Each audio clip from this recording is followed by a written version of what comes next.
Words can't begin to describe how I feel about these two beautiful people. So, instead I'm going to perform an interpretive dance.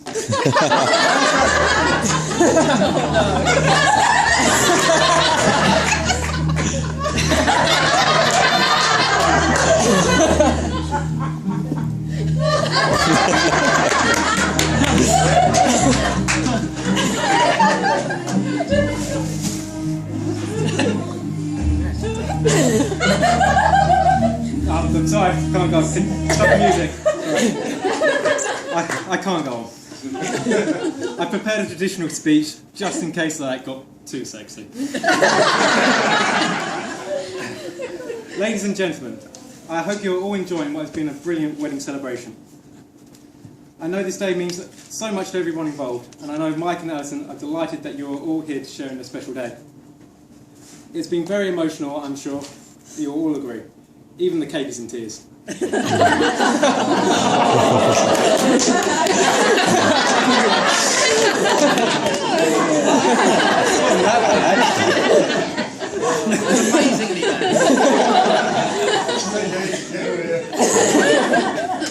I know Mike has already touched on this, but I would also like to thank both sets of parents, bridesmaid Jenny and the usher Martin. Graham and Elaine, Chris and Sue. I know Mike and Alison really appreciate everything you do for them and what you have done to make this day possible. All four of you deserve a massive thank you. And Graham, you must have been the proudest father in the world today as you walked Alison down the aisle. Yeah.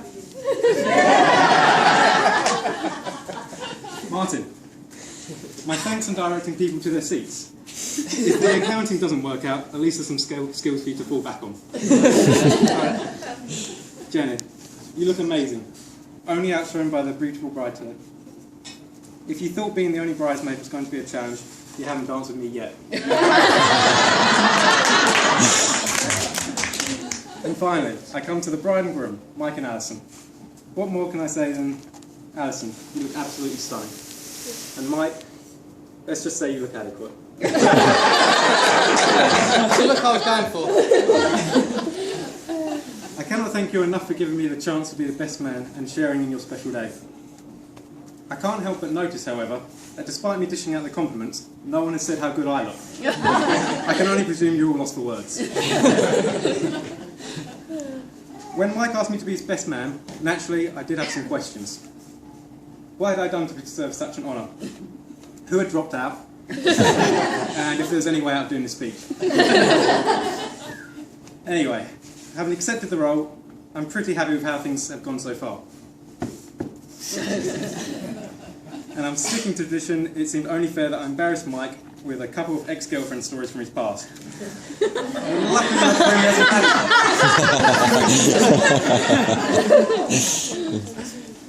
I suppose I must mention Mike's younger years too.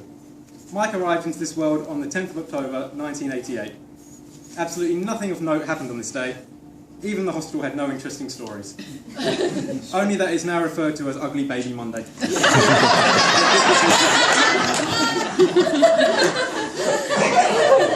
Unfortunately for me, he has always been one of the most sensible people you could ever meet, even as a child. So no embarrassing stories to bring up. Looks like you got lucky there, Mike. The thing is though, when there are no stories, there are always photographs. As you may all have noticed, there is an envelope sitting on your table. Feel free to open them and have a look at the end of my speech. All I can say is that I'm glad Mike's definition of dressing up has changed.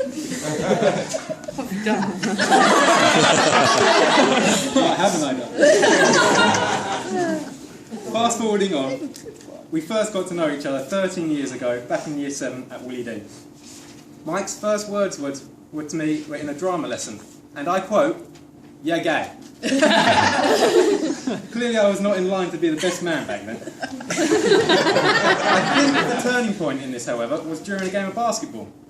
I may have smashed Mike's face into the ball, causing a rather long nosebleed, but I did prove that I can help with a shirt and tie without getting bloodstains on it.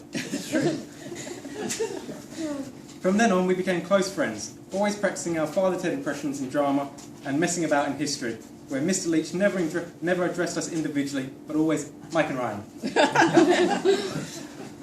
Many of us have known Mike for a good long while, so we all know what type of person he is.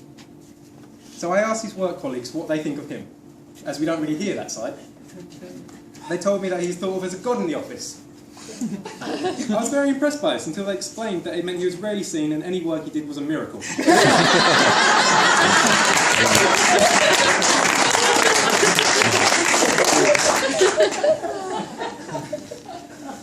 Although I'm not married myself, I thought it only fair that I offer you both a bit of advice for the future.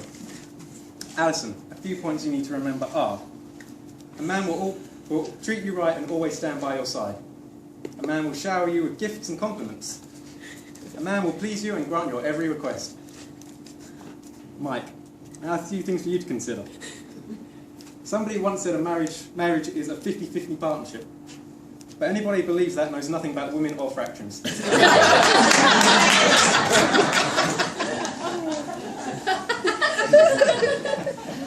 Never forget those 3 magical words.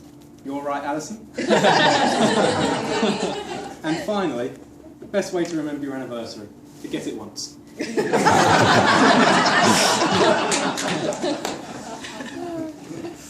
Words cannot express how happy I am that you have finally tied the knot this afternoon. I know, and I am sure everybody else here would agree with me, Mike, you could really not have made a better choice than Alison. And Alison, look after him. Big kid, really.